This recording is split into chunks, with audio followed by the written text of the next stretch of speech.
네, 생소하거나 잘 모르고 넘어가기 쉬운 시사 용어를 알기 쉽게 풀어보는 시간입니다. 신박한 시사 사전 시간인데요. 목요일에는 정치 철학자 김만권 박사와 함께합니다. 어서 오세요. 안녕하십니까, 김만권입니다. 네. 자, 오늘 주제는 뭔가요? 예, 거의 180석이 이르는 거대 여당이 탄생하면서 의회 독재라는 말이 야당이나 일부 언론을 통해서 종종 나오고 있습니다. 그렇습니다. 예, 과반 이상의 의석을 확보하고 있다 보니 법을 개정할 수 있는 힘이 있어서 이런 표현이 나오는 건데요. 네. 그래서 오늘은 의회 독재라는 개념이 성립할 수 있는 건지 한번 알아보겠습니다. 지금 이제 전운이 고조되고 있죠. 예. 민주당에서는 개혁 입법이라고 주장을 하면서 이제 그 처리를 예고를 하고 있는데 이거에 대해서 뭐 이제 입법 독재다, 의회 독재다 이런 말이 좀 나오고 있는데 오늘 이건 이제 짚어보신다는 말씀이신데. 네, 그렇습니다. 자, 그러면 먼저 독재라는 개념부터 좀 정리를 해야 되는 거 아닙니까? 예, 근데 원래 독재는 전혀 나쁜 의미를 지니고 있던 용어는 아닙니다. 아, 그래요? 예, 그렇습니다. 예, 독재라는 말의 기원은 로마 공화국입니다. 예. 실제 독재관이라는 임시직이 존재했었는데요. 아, 직함 이름이 예. 독재관이었어요? 예. 딕테이터라고 이제 정식으로 존재했습니다. 예. 국가가 전쟁이나 재난 등으로 어려움에 처했을 때 공화국 내에 있는 모든 힘을 모아서 그 위기 상황을 극복하기 위해서 한 사람에게 권력을 몰아주었습니다. 아. 예, 그 권력을 이양받아서 위기를 극복하는 임시관직을 딕테이터라고 불렀습니다. 네. 예, 이 독재자들은 6개월 동안 권력을 위임받아서 무소불위의 권력을 행사했습니다. 한시직이군요. 그러면. 예, 그렇습니다. 임시직입니다. 예. 근데 그럼 언제부터 독재라는 말이 나쁜 의미로 쓰이게 된 거예요? 예, 이게 원래 독재의 의미는 전혀 나쁜 것은 아니었는데요.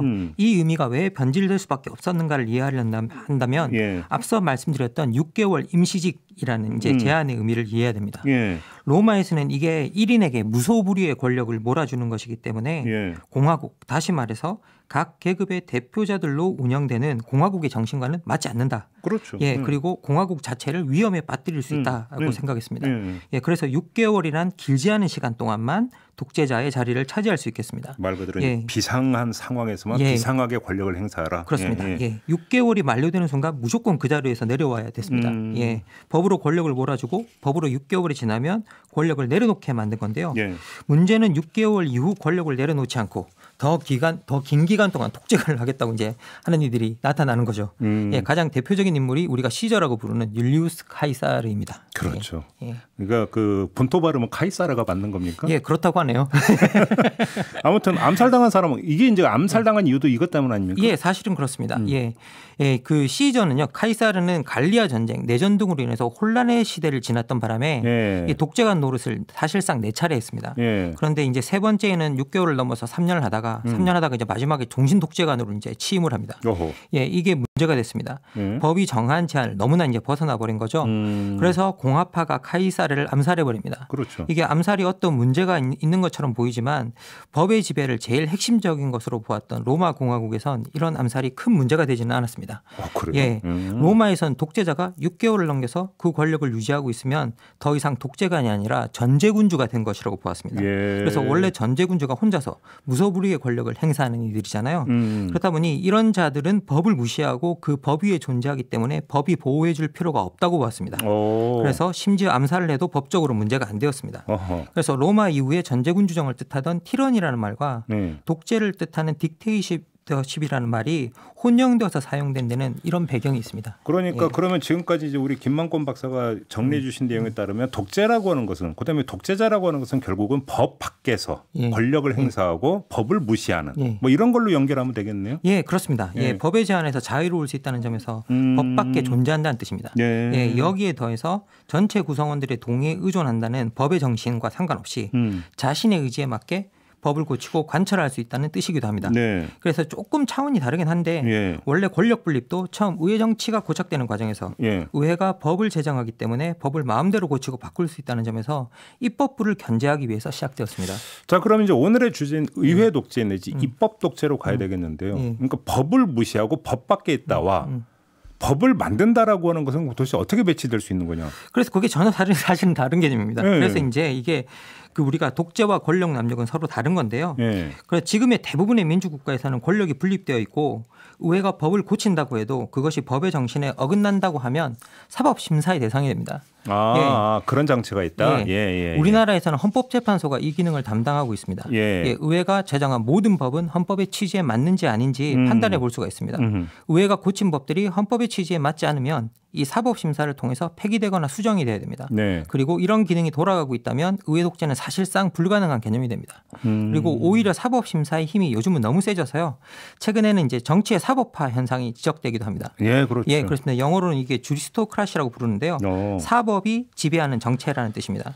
이게 우리나라 같은 경우에는 헌법재판소가 정치적 결정인 수도 이전을 사법심사로 막았던 경우가 이제 좋은 예가 되는데요. 그렇죠. 예, 우리나라에서는 아시아 국가 중에서는 이 사법심사가 가장 원활하게 돌아가는 대표적인 국가로 꼽히고 있습니다. 아, 우리나라가 그렇습니까? 예, 그렇습니다. 그러니까 이제 그 의회에서 법을 만들었는데 이 법이 위헌적 요소가 있는가 없는가를 다시 사법심사를 받는 절차, 헌법재판소로 가서 예, 그렇습니다. 예. 이제 여기서 그러니까 그 제어가 된다. 그렇죠. 일단은 권력이 건재가 되는 거죠. 어떤 입법을 세운다고 하더라도 그것이 헌법의 정신에 맞지 않으면 헌법재판소가 그 법을 폐기시키거나 수정시킬 수 있는 힘을 갖고 있기 때문입니다. 그러면 지금 김만권 박사의 말씀에 따르면 입법 독재냐 아니냐라고 하는 것을 가르는 기준은 헌법에 부합되느냐 아니냐.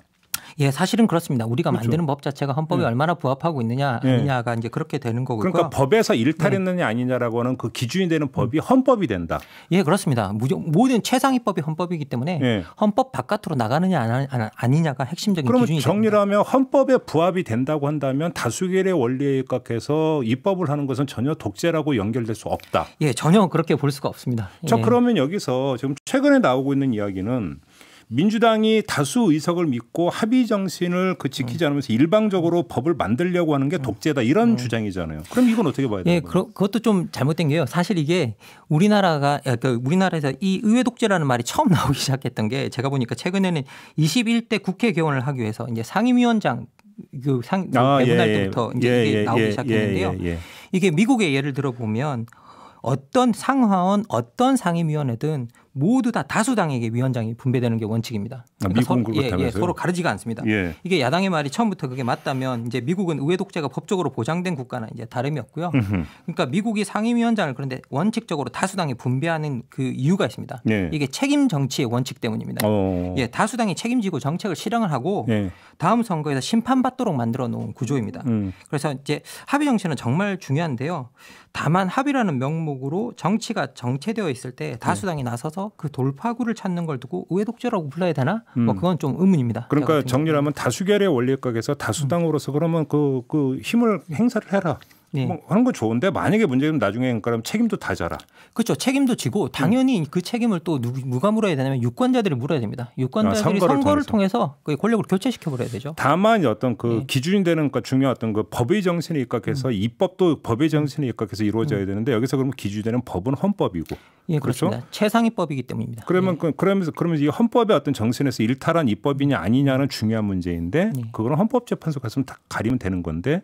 대한민국에서는 그 절차가 잘 작동되고 있다. 예, 실제로는 잘 작동되고 있습니다. 그리고 뭐 어떤 문제든지 헌법재판소에 들고 들어가서 이야기를 우리가 넣으면 그 법이 입법의 그 헌법의 취지와 맞는가 안 맞는가를 우리가 가릴 수 있는 그 과정이 딱 세팅이 되어 있기 때문에 예를 들어서 이제 조금 전에 주호영 원내대표하고 이야기했을 때 이제 공수처법 같은 경우도 지금 이제 헌법재판소에 가 있는 상황이죠. 예, 그렇습니다. 그래서 들고 가서 이제 헌법재판소에서 물어보면 헌법재판소가 그것이 헌법의 취지에 맞는다 아니다 이걸 또 가려줄 겁니다. 알겠습니다. 자, 이렇게 마무리하죠. 고맙습니다. 예, 감사합니다. 네, 김만권 박사였습니다.